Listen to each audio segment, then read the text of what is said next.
A perfectly carved vertical hole hidden deep in the North Caucasus Mountains drops into the Earth like someone drilled straight toward the planet's core. Some people even compare the shaft to internal passages inside the Egyptian pyramids. Could there really be a connection between them? So the public learned about this mystery cave thanks to a local cave enthusiast who was hiking in the North Caucasus in 2011. The rugged slopes of the Kara Hora mountain, with glacier-carved valleys and cliffs that have stood there against all sorts of weather for thousands of years, seem to be a perfect place if you want to hide something. And that's where Shemikov found something that looked like an entrance to an underground cave. He invited a team of cavers, and together they went down the shaft. At first, they were sure it was a geological formation, but the deeper they descended, the more it looked like something carefully built by humans. There were massive stone blocks that seemed fitted together so tightly that you couldn't push a knife blade between them. Some sources also say the shaft drops almost perfectly vertical, and its walls look polished, as if giant machinery smoothed them long before modern tools existed. But in reality, this smooth appearance results from natural geological fractures. What's really weird are openings resembling ventilation channels. These passages seem designed to move air through the structure. Natural caves rarely organize airflow this cleanly.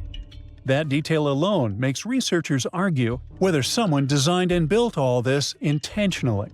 And if someone did build it on purpose, it would have to be one really advanced civilization. Some people said Shemikov described his discovery in every detail in his diary. But even if it really existed, it was lost. So we'll never know what was in it. In fact, we know so little about this man, and his discovery wasn't mentioned a lot on TV or elsewhere, that some people even questioned if he existed at all. Or maybe he saw something down there he shouldn't have seen. And there's no way to double-check, as he was hit by a car and passed away just 4 years after the discovery. This tragedy fueled even more rumors, speculation, and conspiracy theories. Geologists are trying to find a more logical explanation for this shaft, of course. The Caucasus Mountains are part of a massive chain called the Altai Belt, which stretches all the way from southeastern Europe right into Asia. The Caucasus formed as a result of a tectonic plate collision. All these massive plates are still restless and constantly pushing against each other today. So the entire region gets hit with strong earthquakes on a regular basis. Plus, water, pressure, and chemical reactions can carve vertical shafts over millions of years. Underground rivers dissolve softer rock, and harder layers remain smooth, eventually forming deep chimneys. But erosion usually creates randomness, and Kara Hora has symmetry, angles, and fitted stone features that resemble architecture more than accident. Now, getting inside the shaft is still extremely dangerous. You'd have to face sheer drops, unstable ledges, and oxygen levels that thin out deeper underground. Twisting tunnels make it super tricky to find your way, and locals warn that some of the first explorers who entered never returned. Luckily, modern teams can use ground-penetrating radar and remote sensors instead of human descent to study the shaft. With every new scan, researchers find more voids that are still unreachable. Meanwhile, Kara Hora has interesting neighbors. For example, Verovkina Cave, currently the second deepest known cave on the planet. This monster drops nearly 1.5 miles straight down, deeper than 4 Empire State Buildings stacked end-to-end.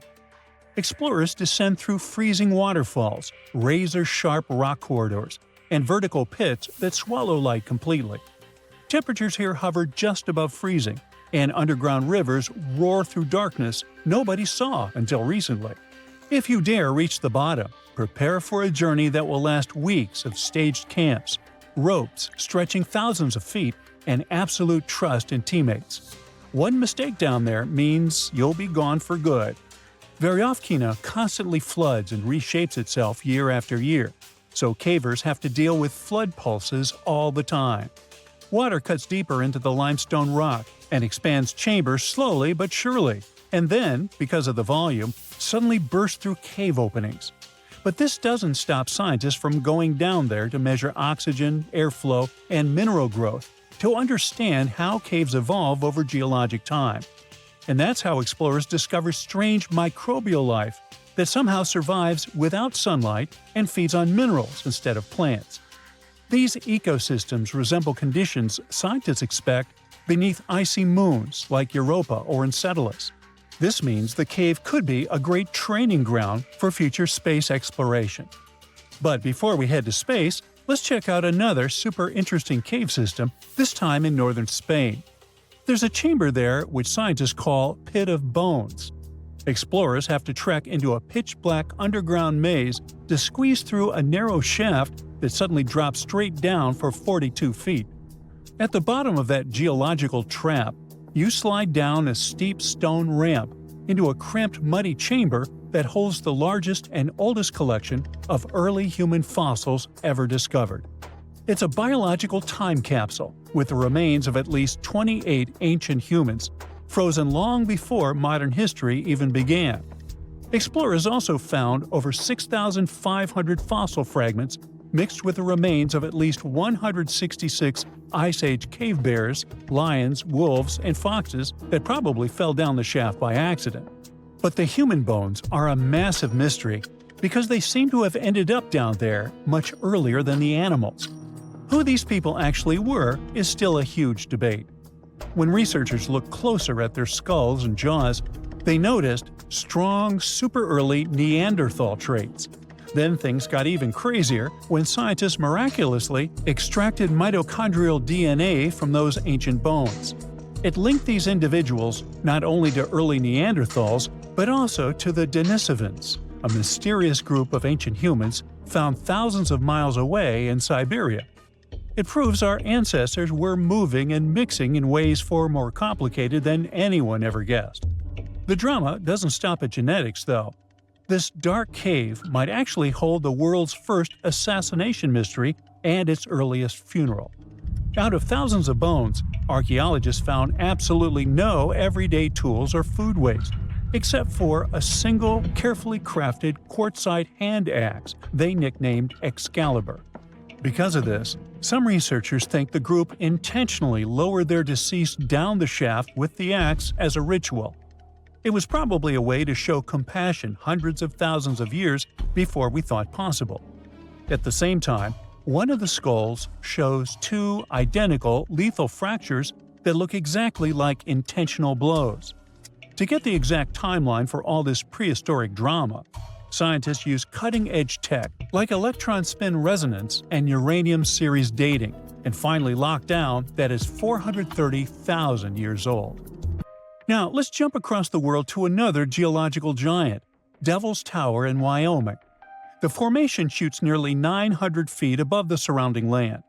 Its surface has long vertical columns, and it looks like some careful hands carved them. But geologists explain the structure formed when molten rock pushed upwards underground and cooled slowly. As the rock cooled, it turned into hexagonal columns, similar to how drying mud splits into patterns, just scaled up to impossible size. Erosion later removed the softer surrounding rock and left the hardened core unprotected. Local tribes thought the tower was sacred and made up stories about giant bears clawing the stone during mythical hunts. Now, scientists agree on much of its volcanic origin, but debates continue about whether magma ever reached the surface or hardened entirely underground. Even after more than a century of study, Devil's Tower still has its mysteries. When you connect all these places, engineered shafts, endless caves, and underground ecosystem, one thing becomes clear. Earth hides entire worlds beneath our feet, and we've barely scratched the surface. Now, how about some surreal hidden places to check out? Grab a flashlight and your backpack, and bon voyage! The trip starts in the mountainous country of Switzerland. You travel to the town of Waltensburg in the eastern part of the country. It's raining and it's very cold, but you still make your way to the bottom part of a mountain, where your first adventure awaits. After climbing up high in the mountains, you see a strangely shaped castle. To get there, you must walk up an extremely narrow pathway. Don't look down, you think to yourself. You tighten the straps of your backpack and manage to walk along the pass. Standing at the door of the castle, you really can't believe what you see. a 13th century fortress built entirely of stone. Today, all that is left of Krafenstein Castle is mainly its ruins, but their condition is good enough to get an idea of what the place looked like back in its glory days. You take your time to explore the castle inside, but honestly, this place gives you the chills and you're ready to move on. The next place on the list is Turkey. A plane and then a car ride later, you arrive in the city of Çorum in the northern part of the country. On the outskirts of Çorum, you find a valley filled with old, overgrown mountains and see the beginning of the trail you're about to hike. The way is extremely steep, but it leads to a secret door carved in the mountain. Congratulations! You've just arrived at Kapilikaya. The huge door is a massive arched stone that blocks the entrance to a hidden building. Experts think it has existed since the 2nd century BCE. Unfortunately, the huge door won't open, so what's hidden inside is a mystery today. It's guessed that there is a room inside. Some locals say there's a treasure hidden there too, but until today, no one has managed to enter the place to check. Okay, it's time to get moving before night falls. Next, you get the unique opportunity to travel to Ethiopia. Wandering around the city of Lalibela, you stumble upon a huge pit carved in the ground. You approach it carefully, and soon enough, you see a magnificent terracotta building, so richly detailed it leaves you mesmerized. But that's not all. There are 10 other pits just like this one, hiding King Lalibela's 12th century buildings. All 11 constructions are different from one another, yet share a similar recognizable style. They were hand-carved over the span of 24 years, only with the help of chisels, which is unbelievable given that these buildings are up to 50 feet high. That's about as tall as 5 African elephants stacked on top of each other, if you could do that. This unconventional way of construction made them entirely monolithic, meaning they were carved out of just one gigantic piece of rock.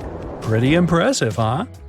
Once you leave Ethiopia, you grab a flight to southern Italy, right there on the tip of the boot. No hiking is needed here. Whew! Your friend takes you to a site called Sassi di Matera. It's a Paleolithic city carved in the slope of a steep hill. You might feel like you've traveled in time here, as local stone houses and ancient buildings are unlike anything you've ever seen before. The site, also known as De Sassi, is suspected to be one of the first human settlements in Italy, dating back to over 9,000 years ago. Wandering around the town, you might get invited inside one of the cave-like houses. Oh, and as weird as it may sound, some of the streets run on top of people's homes. Talk about Paleolithic urban planning. You're probably becoming an expert on rock-cut architecture by now, but there are still a few sites left on your list. Next off, you head to Slovenia to visit the world's largest cave castle. This medieval castle was built on top of a 400-foot-high cliff and was designed to be impenetrable. Luckily for you, security is much more relaxed today. Still, if you're looking for a more challenging and less touristy way inside, you can get into the castle through one of its many underground tunnels. They were built over 800 years ago for the owner of the castle. He needed secret passageways to sneak supplies. Today, Prijama Castle is both enchanting and mysterious. I'd say it depends on whether it's a warm sunny day or a cold stormy night. After this medieval experience, you head on to visit Petra, a magnificent Jordanian monument found in the middle of the desert. To get around here, you'll need a large supply of water and sunscreen because it's going to get hot. But this site is worth it. The city of Petra is a marvel of the ancient world. Back in the 4th century BCE, this region was a trading hub at the crossroads of commercial routes. Petra was a wealthy city, home to the Nabateans, an Arab Bedouin tribe that thrived in the region for many years. The rock-carved gate-like structure Petra is famous for is called the Pharaoh's Treasure. It stands at the main entrance to the site and is said to have a treasure hidden inside. You might feel tempted to check it out for yourself, but that's an adventure for another trip. For now, you hop on another plane ride, this time to the Americas. First, you visit the USA, more specifically, the mountainous state of Colorado. You make your way to Mesa Verde National Park. There, in between the greenery and abundant vegetation, you'll find over 600 dwellings built in the cave beneath the cliff, carved deep into the mountainside. This ancient village is now considered a heritage site. The local Puebloan tribe built it back in the 1190s. One of its main buildings is called the Cliff Palace. It's a multi-story construction built from sandstone and mud mortar. The palace alone housed over 150 rooms. If you're feeling sporty, you might want to visit the balcony house. To get there, you'll have to climb a 32-foot ladder. You'll get to see a mid-sized village of 38 rooms, including 2 kivas. Those are traditional chambers that were built by the Puebloans for ceremonial purposes. Still, in the U.S., you make your way to the hills of South Dakota. You're there to visit one of the world's most impressive human-made sculptures on Mount Rushmore.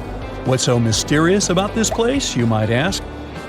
Well, during Mount Rushmore's construction, a 70-foot-long secret tunnel was built behind the head of Abraham Lincoln. The tunnel was supposed to hold all the documents and artifacts important to the United States history. After the designers thought it through, they decided it was better to hide them in a safe box in the floor of the tunnel. The box holds the history of how Mount Rushmore came to be carved, as well as a brief history of the U.S. and the 4 presidents depicted on the mountain. Amazing, right? Now, you're headed down to Machu Picchu, a South American site hidden between the Peruvian mountains. Machu Picchu itself is already a mystery.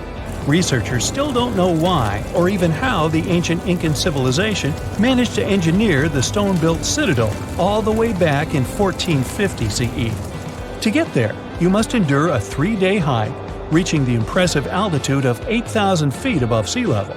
Or you can get a train, but that's no fun, right? You're here to check on a relatively new discovery. Back in 2010, French engineer David Crespi was taking measurements of the Inca ruins when he noticed a door he had never seen before. It was sealed off by stones. He went back to the site a few months later with an electromagnetic scanner.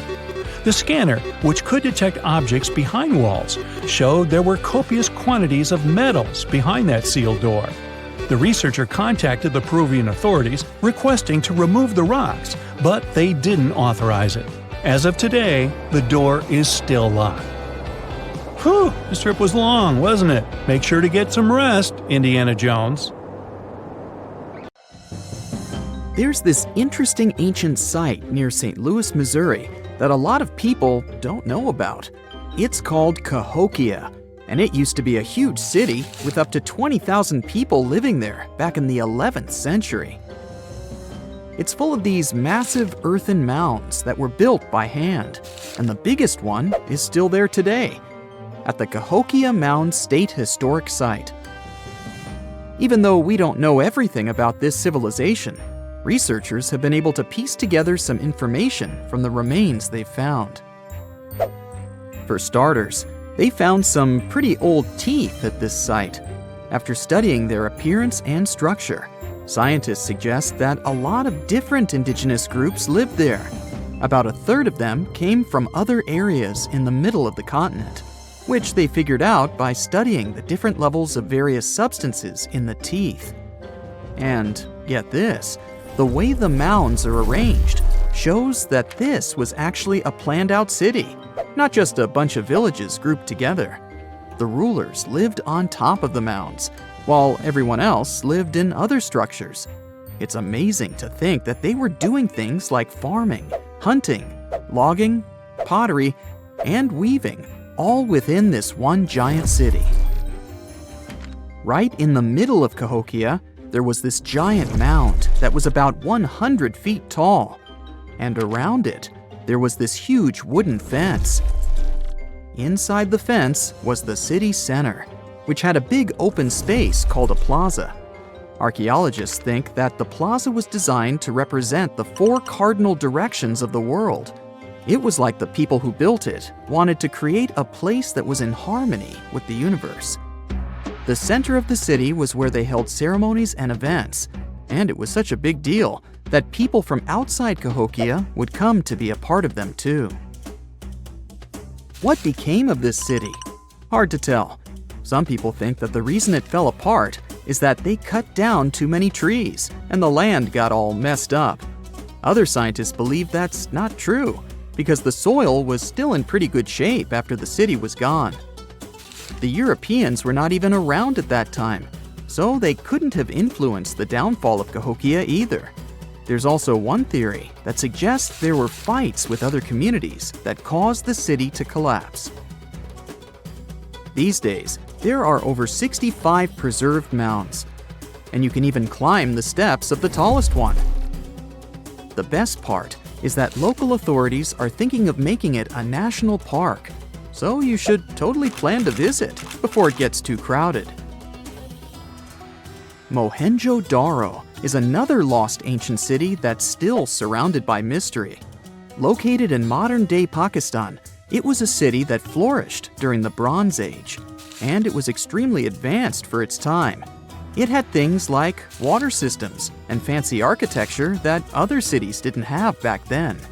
Despite these features, it's not as well known as other ancient cities, like those in Egypt or Mesopotamia. What's even weirder is that at some point, the city was abandoned, and no one knows why. Archaeologists found the city in 1911, but it took a while for them to realize how important it was. Eventually, they uncovered a lot of really interesting things about the city, like its advanced sanitation system. Excavations uncovered over 700 wells, as well as private baths and a large communal bath. Remarkably, even private homes had toilets, and waste was efficiently disposed of through a citywide sewage system. They also had a lot of trade connections and made some really beautiful objects, like pottery, jewelry, and figurines that were sold all over the region. Despite its amazing culture and knowledge, scientists have yet to figure out why the city was abandoned. Some people think changes in the nearby river might have had something to do with it. The writings that the people of Mohenjo Daro left behind are still a complex code, even for the most skilled specialists, making it even harder to piece together their history. Have you heard of the lost city of Coleman's? It used to be a small settlement in the Namib Desert. Legend has it that it got its name from a man named Coleman who got stuck in the local dunes and was never seen again. But that's not the interesting part. In 1908, a railway worker found a shiny stone and showed it to the chief railway foreman, who turned out to be a hobby mineralogist. They discovered it was a diamond, and soon, Colemanskop became the richest town in Africa and one of the richest places in the world. It had luxurious stone houses, a school, a hospital, and even an ice factory to produce ice for fridges. The hospital had the first X-ray machine in southern Africa, which was supposedly used to check if workers were illegally swallowing diamonds. Its popularity began to decline in the late 1920s when another diamond-rich location was discovered nearby. Most of the inhabitants soon began to flee the city in search of a better life, leaving the buildings abandoned. In 1938, all machinery was taken south and the town was left to the desert.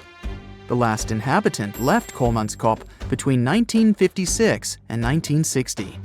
The hot climate and low humidity have preserved the structures over time, and tourists can now visit this desert ghost town. You've surely heard about this next ancient city, Machu Picchu. It's this incredible ancient location in Peru. It stretches across a huge piece of land in the Andes Mountains and sits high above sea level. It's even considered one of the wonders of the modern world. But here's the thing. Scientists aren't exactly sure what it was used for. It could have supported up to 750 people, but there aren't a lot of human clues left behind. Some people think it was more of a spiritual or ceremonial place, while others believe it may have been like a fancy spa retreat for the nobles. The extensive terraces might mean it was used for crop testing or as a trading hub. And there's even a theory that it was used as a prison because they found a cell-like area too. It's amazing that even today, archaeologists and historians are still puzzled about how it was built. Did you know that they probably didn't even use wheels for transportation? And those massive granite rocks were somehow pushed up the steep Andean mountains, even though most of them weighed a lot. Some historians think that hundreds of people worked together to push each rock up the peak. The huge stones at Machu Picchu are also so close together that you can't see any cracks between them. It's pretty cool because it also makes the area safe during earthquakes, which is important since Peru is a shaky country. But how did the stones stay put during all those quakes? They actually move a little bit, but then they go back to their original spot, almost like they're dancing. Some people think wet wooden wedges were used to keep them in place, but that doesn't really add up, considering how big the structures are. Locals back then also seem to have built Machu Picchu without using any pack animals or iron tools. They had to sculpt and put everything together using mostly their hands. Plus, the citadel is built on a fault, so they had to move a bunch of stone and earth to make it flat. Scientists also think that the real construction is actually underground because of the deep foundations and drainage system. In fact, there's a hidden water system that was just recently discovered using 3D scanning. They didn't even use mortar to put the granite blocks together. They were so precise that you can't even fit a sheet of paper between them. One theory suggests that people that lived there used stone tools made of a harder material than the stone they were cutting. Egypt has ruled as the owner of the world's oldest pyramid, until now. A newly discovered structure in Indonesia may predate Egypt by thousands of years. If this is true, it rewrites history. The world's first pyramid was born during the last ice age, and it's now located in the middle of the jungle. At first glance, Gunung Padang does not exactly scream pyramid. It looks more like a big mound with scattered stones tossed all over it. But recent excavations have revealed that far beneath the surface, there are stone structures buried in multiple layers, deeper and much older than anyone expected. We're talking possibly 27,000 years old. This is serious if we're talking about humankind's history. Today, the oldest known ancient society with this kind of building knowledge is probably 11,000 years old and used to occupy the region of modern-day Turkey. We've talked about Göbekli Tepe in some of our previous videos. Gunung Padang has got the scientific community divided and raising big, life-changing questions. You see, the site of Gunung Padang has long been considered sacred by the locals. Many even call it the Mountain of Enlightenment, and still use the site to perform mystical ceremonies. Westerners had no clue this place existed until the late 1800s. That's when a Dutch explorer heard whispers about a strange mountain and went to see it for himself. Just 4 hours south of Jakarta, he found something wild. Stacked terraces connected by rough stone steps, massive flat stones covering the ground, and towering pillars everywhere. To him, it looked like an ancient ceremonial site, maybe even a burial ground.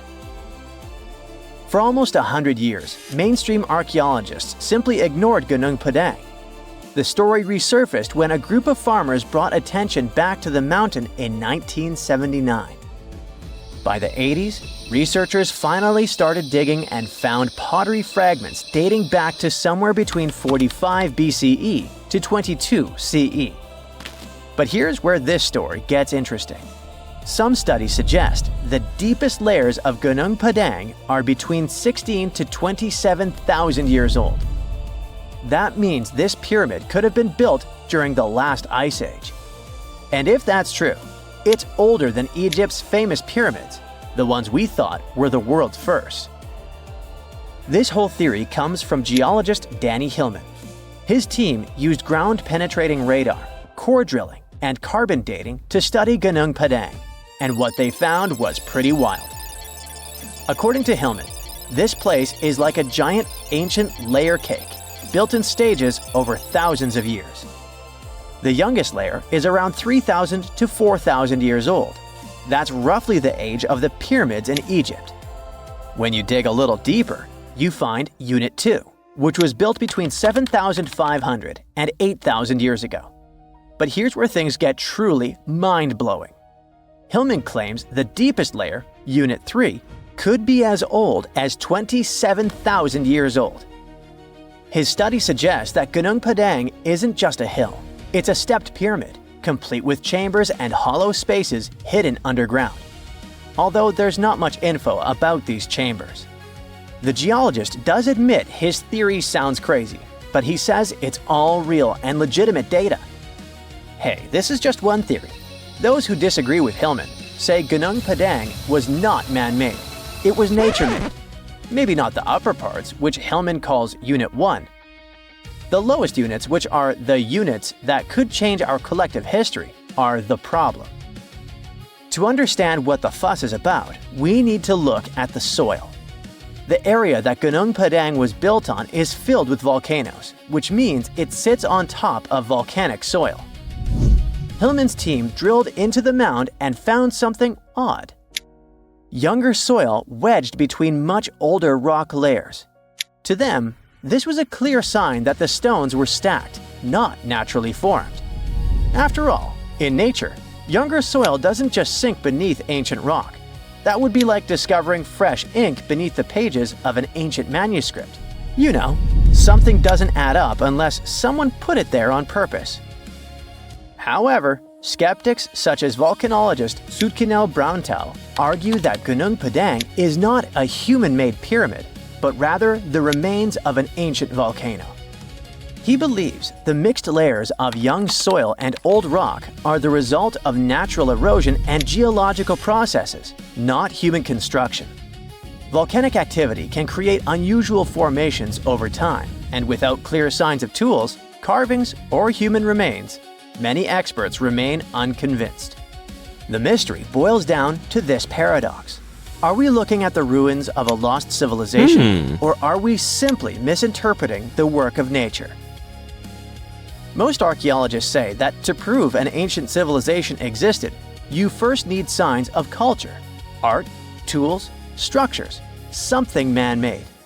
That's exactly why archaeologist Dibble, one of Hillman's biggest critics, isn't buying the pyramid theory.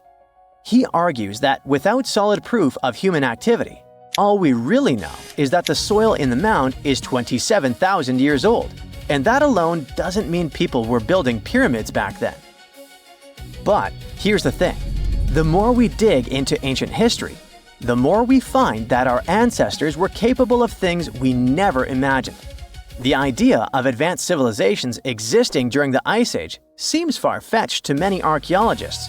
After all, who could have the technology and knowledge to build massive structures like pyramids in such a harsh environment?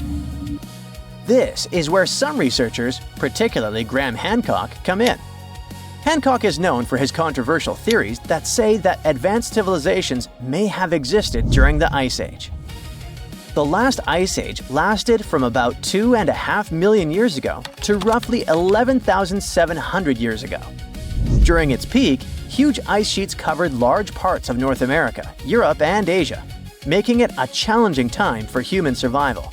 Most archaeologists believe that humans during this period were mainly hunter-gatherers, moving from place to place in search of food and shelter. The idea that they had skills to build a massive pyramid-like structure is hard for many to accept. However, researchers like Graham Hancock argue that advanced Ice Age civilizations could have existed and been wiped out by cataclysmic events such as floods caused by melting glaciers.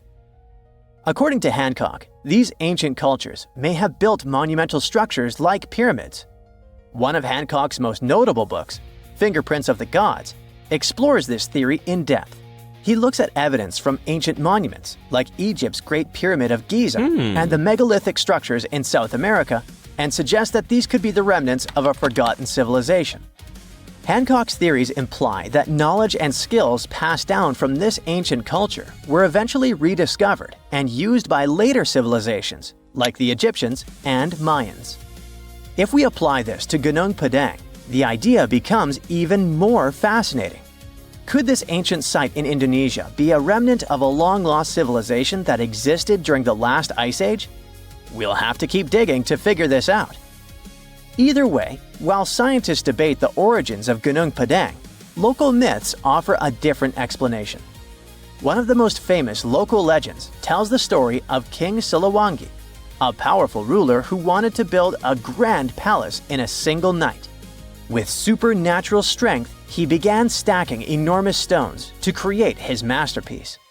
But as the first light of dawn appeared, he realized he had failed to finish in time. Frustrated, he abandoned the project, leaving behind the massive rock formations that we see today. While this story isn't historical fact, it reflects how deeply Gunung Padang is embedded in the local culture. Even today, the site is considered a place of spiritual energy, attracting visitors who believe in its mystical power. Hindus from the island of Bali climb the mountain steps to conduct rituals related to the rising of the full moon. Followers of a variant of Indonesian martial art practice their discipline high on the mountain. As these sacred rituals continue, archaeology and geology keep trying to figure out if this really is the oldest man-made structure in the world.